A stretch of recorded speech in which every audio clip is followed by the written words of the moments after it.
Welcome to the Own It Powercast, the place to be when you get serious about making big changes and accelerating growth in your life and in your relationships. Finally create the life you've always wanted, living life on your own terms. Learn how to take your fear and turn it into powerful choices that will create sustained change. Now your host, Mary Baker. Hey everyone, welcome back to the Own It Powercast, the place to come to get what you need to move yourself forward. Hey, it's Mary Baker, and welcome to episode 173, Why We Don't Realize Our Potential. Well, welcome back to our month devoted to finding fulfillment and a sense of purpose in our lives. So far, we've talked all about how important it is to define what feeling fulfilled means for us, and the cost of letting ourselves down by not living our values and having a sense of purpose in our life. This usually involves owning and using our gifts and following our passions. So, if it's so straightforward and simple, then why don't we just do it? Why is it not easy? Well, we're going to spend this episode exploring why this is, as well as talk about ways to uncover or rediscover your talents and passions and what matters most to you. Okay, so why do we not just naturally use our gifts, put ourselves out there, take a risk here, a risk there, and live a life that we feel reflects who we truly are? Well, because that's vulnerable and it's risky. And so there are very good reasons why we may not do that naturally, or we did that and then we pulled it back.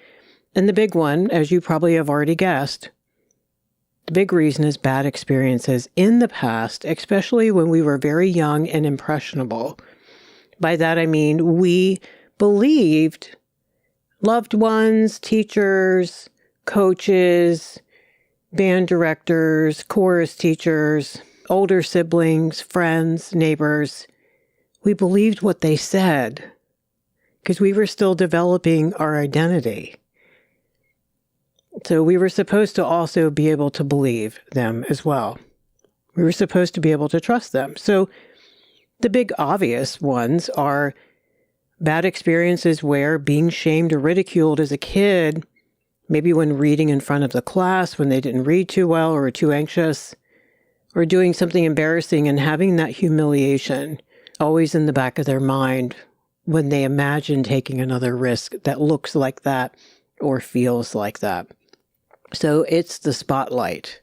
That's what I want you to think about today. When you look back on your life, I want you to think about how many times you were in the spotlight, and did that feel good or bad or indifferent, and why?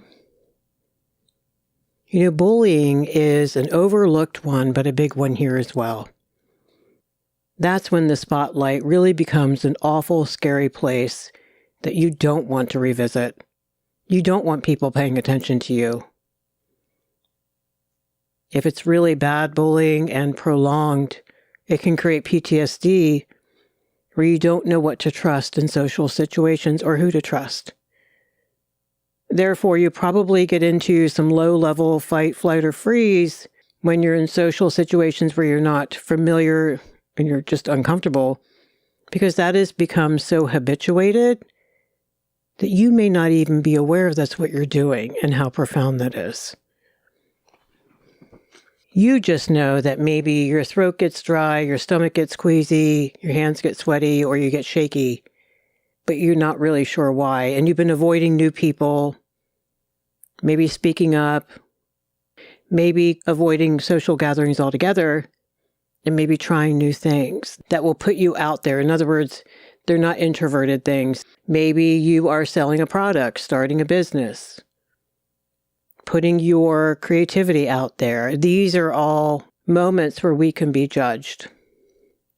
It's normal to have a little bit of fear when something's new and we're performing and we don't want to be embarrassed or ashamed, of course. But I'm talking about allowing that fear to hold you back, to keep you from being as genuine as you can be in the moment, to keep you from putting yourself out there and grabbing wonderful opportunities to share special things about you. I think it also relates to relationships where you may not ask for what you need. You have a hard time setting boundaries. You have a hard time saying no. It's all interrelated. And so therefore, what happens is early experiences and, of course, genetic temperament create deep-seated fears. And the biggest one, the most obvious one, is the fear that you're inadequate. Being shamed outright by others, the bullying, or by siblings and or parents, more bullying, can do this. And then you get the messaging from that, which I think is extremely powerful, because the things about you that were being ridiculed or pointed out or picked at can create a sense of conditional self-worth. That your self-worth is conditional upon those things being other than what they are. And of course, this is usually around physical appearance. That's a big one. Maybe how you speak or communicate. Perhaps your athletic ability or lack thereof. Your knowledge of things. What your ideas and beliefs are, especially if they're different from the family or a little different from who's in your classroom or your friend group. And often around displaying talent such as singing, acting, drawing, etc. So it's a fear that it's not good enough. And it creates terror in terms of putting it out there to be judged not good enough. And then your identity can become based on that. That's a whole nother episode of how deep that can go. I think we've talked about it in different ways here, where the anxiety that people experience, the depression, both, all the somatic stuff, all of the stress-induced medical issues people can have is because they're not being authentic. Because they're not being who they are, because they're afraid of putting themselves out there, but then they're fighting themselves. All right. So if we are afraid that we're not good enough, the big thing we fear, of course, is abandonment, like we've talked about all the time here on the show. Being actually physically abandoned. I mean, maybe you have in the past. Maybe a parent left and gave you the message you're not enough to stay. And even if they were physically present, you could still get the vibe that your needs don't matter. And in fact, you need to be what they need you to be, even if it means you're pretty much invisible at times. So your needs are either they're not okay or they don't have the time and energy to meet them. Either way, you get the vibe that your needs don't matter as much. They're not prioritized. Even if a parent wants to and can't, you can still feel that net effect, even if they didn't mean for that. And there are subtler ways, I think, that this can play out too, and ones we don't talk about as much, like lack of mirroring. Like maybe they're not embarrassing or shaming you, but they're also not cheering you on or supporting you. They're too busy to show up for your sports games or your other pursuits. They didn't take time to talk with you about your interests and your experiences and how you feel about yourself. And not encouraging and offering healthy, productive feedback around maybe your fears of trying for the football team or the school play. So it's those vacuums that actually can do a lot of damage. We often think of the overt stuff of, the movie that you're watching and the dad is shaming the son for not being as athletic as he was or whatever. And we see that, we get that. But I want you to think about some of the vacuums that may have been left in your life around this stuff because people just couldn't show up for you. Maybe they wanted to, but they still couldn't show up for you. So if we don't get mirroring, boy, do we fill in with our own data, and it's usually not positive. Another thing that happens is we stop trusting then. You stopped trusting that it would be okay if you gave it a try, because maybe you did that once or twice and it went very badly.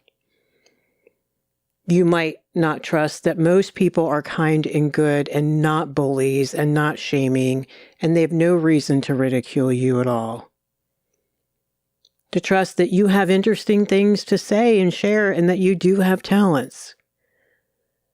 that you can keep trying as well and not give up, because it's not always easy and it doesn't work perfectly half the time like it does in the movies.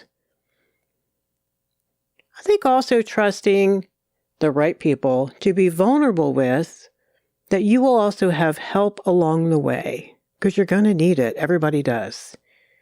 That you can have supportive friends who want good things for you, and others who really appreciate your gifts and your personality, and they benefit from good things about you. That is why Nelson Mandela's quote, not letting your light shine is actually selfish, right? Because we have no idea how others may be benefiting from our gifts. And finally, not trusting yourself. Trusting your thoughts, your dreams, that you have them for a reason. That your needs, your wishes, your ideas, your feelings matter, and they're trying to tell you something, and they're trying to guide you. When you feel peaceful, that's important. When you feel anxious, that's also important to pay attention to. And a big one that people often ignore is their energy level. They blame their low energy on all sorts of stuff. Well, they're stressed and they've been working too hard and this and that. And those things might be true, but they often don't look at how this has become chronic. And it's because they're not happy. They feel more drained by what they're doing in their day job, perhaps, instead of feeling energized for the most part because they love what they do. So all of these things I just mentioned over time become beliefs in our head. Beliefs about yourself. What you can and cannot do, what you're good at and what you're not, what is possible for you with, education, training, coaching, whatever. Because there's been so many traumas about who you really are. Like that messaging may not have been right or true. The unhealthier the people around you growing up, the more I can guarantee that they probably did not give you healthy mirroring. Because even if they did notice that you had a great singing voice or a badass throwing arm or whatever, they would have to be healthy enough to not be jealous of that or feel threatened that you would stop being friends with them or outshine them as a sibling or even outshine your parents, that they would have a hard time really supporting you for you and not make it about them. They usually were also people who did not honor themselves, honor their own gifts and passions, were probably a little miserable. So there's no way they could really honor that for you. We just can't give another what we don't have for ourselves. We just can't do that. So these become beliefs. And there's that belief that the spotlight is only going to bring more shame and that it's going to be awful. And if it does go awful or maybe not as perfectly as you planned, that maybe you can't regroup and do it again or do it differently. So I really want you to think about what beliefs you hold today. Are you even aware of the ones that you hold? I mean, your actions will tell you what you believe. Your actions will tell you how much of a risk taker you are in a healthy way to make your life feel more fulfilling for you. Your actions will show how confident you are in what you believe about yourself and your capabilities and about life. So I really want you to question some beliefs that come up that feel limiting. Like, I can't do that. That'll never happen. It's too late. I'm too old. All that stuff. And I really want you to question, why do I believe that? Like, where does that come from? And then I want you to look at the source. And how far back was that formed? And does it still hold weight today? Is it still true? And how do you know that's true? I want you to prove. You have to have evidence that these negative beliefs are true and believable, and that you should believe them. So where did all of this get formulated and formed for you? It could have been one big event. It could have been small little micro traumas that you had, but they added up over time. Think about your deep-seated fears and how they may have gotten in the way of doing what you truly love and being who you truly are. You know the question, what would I be doing right now if I wasn't afraid? That'll give you some really clear answers. Okay, so now that we've identified broadly what could have caused us to form negative beliefs that have kept us and keep us today from being who we really are, knowing who we really are, and showing that to the world unapologetically. Well, the first one is, and I list this one first because I think it has a lot to do with self-confidence. Fortunately and unfortunately, I think when you know what is really cool about you, and that is to know what your gifts are. Like, I want you to think about if you're not sure what your gifts are, take a moment and look back to when you were a little kid. And what did you just love to do as a child? And think about it categorically. Like some kids love to act or create or paint or build things or gather all the kids together in the neighborhood. Or, it doesn't have to be just a particular kind of creativity. It's just, what did you love to do? And just look at some of the concepts wrapped in what you love to do. Others probably noticed and remembered what you did, and it's always good if you have family members or loved ones that are healthy enough to answer honestly. Ask them what they remember about you and what their impressions were. Take time to think back about compliments that you received over the years and who from. Maybe healthy comments, encouragement, maybe achievements or awards that maybe you've kind of minimized and tucked away in a drawer and forgot about. Think about your natural talents, maybe for singing, teaching, athletics, writing, speaking, landscaping, math, etc., etc. You're just good at it. It comes easier to you than it does for the next guy. And you can't help but do things sometimes. You can't help but be drawn to things. Passionate maybe about maybe cooking or creating or building something. You enjoy the learning process in terms of learning more about it and how to get better at it. You like to challenge yourself and expand. And you naturally want to do it. No one has to twist your arm or talk you into it. The other thing I'm sure you've heard is time flies when you're in it. You are so energized, it's not a drag to do, even though some aspects might be hard and take a long time and might be less fun than others. And you have fear sometimes in the middle of the learning curve, but the reward at the end is amazing and your motivation doesn't really waver. Not really. You couldn't imagine doing anything different. Maybe it's something that you like to talk about all the time because you can't help it, right? And because you care so much about it. Here's where your passions come in too. Maybe it's a new project that you're all into, or a social issue, or a volunteer effort you're involved in. I want you to give some thought as to why. Why that? What is it really about? Is it about helping others? Is it about making things right? Is it about healing people and situations?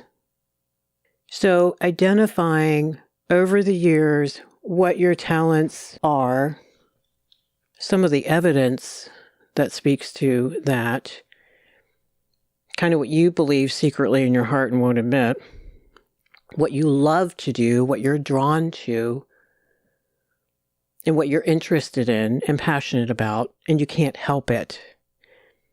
Especially the stuff where you're afraid of what people think if you even let them know you're passionate about something, but you still are. That's a true test because you're not doing it to conform and be like others and do cool things that might impress people. They're just true for you. So write them down unapologetically. Write down the gifts. Write down the ones you're sure about, the ones you're iffy about, but hopeful, and what you're passionate about, what you care about and why. And don't leave anything out. Every little piece of data is important. Because as you sit back and look at conceptually all the stuff on the paper, you'll probably see alignment like we've talked about here before. You probably will see things that make sense in terms of who you are and your personality, your experiences, things you just naturally love, kind of fit together with your personality. And then I want you to think about what face you might have put on for the world that doesn't reflect these things. Do you hide aspects of who you are around certain people? Now, people who are toxic, maybe it isn't a bad idea because it is a very vulnerable thing, but I just want you to think, what about the non-toxic people? Or the people, haven't given you a reason to make you think that they wouldn't support you. Do you still hold back with them too? So I want you to look at some disparity there that might be keeping you from being all in about you. So getting clear about how you got here and where you are is important. Now, let's say you want to start making some changes in your life. Well, the first thing is don't listen to others saying you're crazy, or it's too late and you're too old and it's too expensive and your dreams are too big. Only share this vulnerable stuff with safe people who can and want to support you for good reasons. These hopefully are also people, like we've been saying today, who try to live out their own dreams because they see the value and the possibility in it. They don't live in low self-esteem and fear and shame because they can't support you. Or they can try, but only so much. They're going to feel pushed away and threatened because deep down, their fear is you're going to outgrow them because you might. Do listen to encouragement. Be present for it. Don't push it away. Don't sabotage it. Take in helpful suggestions and even straight up help you might need to get started. Don't push that away. No one is able to do this on their own. And I really think it's not just the physical help someone may give you, maybe the financial help to get started, the expertise perhaps because they've been there, they're out ahead of you. But I think it's also the feeling that the idea that they want to help you is a good thing because it can help calm your anxiety down about doing this and therefore solidify the idea that maybe, yes, you should be risking putting yourself out there, damn it, because it's about time. And that this is a good idea. And that you can take comfort that you're not alone pursuing it either. So that's really important. We have to ask for help also so we don't sabotage. Like, what if you're trying to start a business and you don't know how to do certain things, but you don't do it because, God forbid, you need to ask for help? Then finally, make a plan. Back it down from the big goal like we talk about here on the show. Chunk it down to smaller steps that you can take to get there. And take one goal at a time. Write down what you often think about or have quiet nudges to check out too. This is important. Don't ignore these little signs. You're not going to be able to go after the big goals if you stopped listening to yourself a long time ago. And the way to prepare ourselves for having the courage to go out and do big things is getting back in touch with who we are so we can become stronger and more confident. Write down what you enjoy, no matter what those things are. Sometimes it takes some detective work to figure out why. If you're still trying to find what you're good at or what your identity is, write down everything. It all matters. They're all clues. I encourage clients all the time to take steps, even little ones, toward doing what you enjoy each day. Even if it's 10 minutes, take a nap, to paint, to write, to learn something, to take a walk, to look something up, to write down a goal. Every time you do that, you show yourself that you love you and that you matter and that you can do this and that what you enjoy matters. Those of you out there, God love you, the people pleasers and the martyrs doing everything for everyone else, that's really important that you do that because you may have tabled what you enjoy or forgotten what you enjoy. Getting back to that a little bit is very empowering.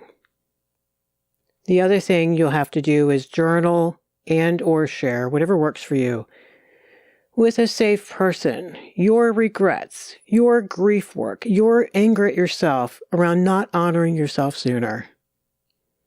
I think we need to grieve the lost opportunities and the lost years even. And it's normal and necessary so that we can be open to new. This isn't about beating yourself up. It's about grieving all the context that we talked about today. That if you did that, a lot of that was not your fault. You were just busy surviving. Don't let yourself get sidelined by this. Instead, hopefully, you're going to use it as rocket fuel to not waste any more time neglecting who you really are and the life you really want. I hope you just let it help you hustle and stay motivated. Next, think about some things you can envision yourself doing if you had loads of time, maybe money to do it, or didn't have to worry about the 9 to 5 of it at least. Like, what would you do if you could just dream for a moment? I want you just to kind of think about that and envision it, how you're feeling, what is wonderful about it, and kind of jot that down as well. Sharing that with someone can be very powerful. Again, someone who's not going to laugh and say, "Are you crazy?" Safe people won't. You know why? Because they're going to love watching you light up and be so in you and be so genuine and in your zone that they love that and they feel good in your presence when you're like that. The other thing you can do is write down some new beliefs that feel right and good, and maybe just realistic enough to believe, because I think they need to be, yet positive enough to stretch you and carry you out of the ho-hum into something better. So they have to be a little bit of both. Like, maybe I can be a good singer if I get some training. I can have a thriving new business if I take some classes on it and get some help. Take very small steps at first so you're not overwhelmed or turned off, so that you're motivated to keep going, so that you can acclimate to becoming different. This is going to change who you are, folks. You don't want to traumatize yourself. You already have enough trauma and anxiety about this. We don't need any more. We'll have some good anxiety when we're starting something new, but we don't want to freak ourselves out. So take small steps, acclimate. Over time, it becomes your new normal, and you'll be fine. Get and use your healthy support. Let me say it again. Get and use your healthy support, even if it's only 2 people. Start there. Hopefully, you can join a group of like-minded folks so you're not alone. You can learn. You can gather information. You can encourage each other. You can hold each other lovingly accountable. I see growth become exponential in clients who get a group of like-minded people around them. And they have that safe place to get stronger and stronger and stronger and braver to live more authentically. When you go throughout your day, take notes of how you feel, even when you do a small thing that feels more genuine. This is really important, guys. Nothing's too small. Nothing is too small. Clients share with me all the time. It's these little things that add up that really helped them grow their confidence. Like every time you say no in a healthy way to what you don't want, I don't care how small that is. What matters is that you see yourself doing it and no one dies. And that you feel like you honored you. Every time you follow through on what you want today or need, like a room refresh or taking time for you or going for a walk, it's the follow through that shows your heart and your brain that yes, it is a good thing to listen to yourself. Imagine that. And finally, just keep allowing the process to unfold as it should. Don't try to force it, but also don't run. Don't sabotage this. Life is short. You have another chance to keep showing up and keep being brave and keep being scared and keep showing up and keep being brave, even though you're scared, and it's okay. Your life won't get better until you're ready to make it better. Practice getting ready. That's half the work. So today we talked about how often early in life, many things can happen, sadly, that make it hard for us to believe in what is special and important about us. our gifts, and our passions. We explored how to take steps to not only identify what are unique qualities or rediscover them, but also how to begin honoring them in our life by making changes, even small ones every day, so that we can begin living them more. Thank you so much for hanging out with me today. I hope this helped you identify some areas where maybe you haven't been able to honor yourself as much as you would like. If you don't get the newsletter already, be sure to check the show notes at ownitpowercast.com. It comes out each Tuesday with all the bonus downloads. All right, so pay it forward, keep focusing on you, and I'll see you next time. We hope you took away some useful insights and tools you can begin using right away. If you did, please leave a positive review and share on your social media. Because could you imagine if everyone in your life really got it together? Remember, own it now, so you can really own it later.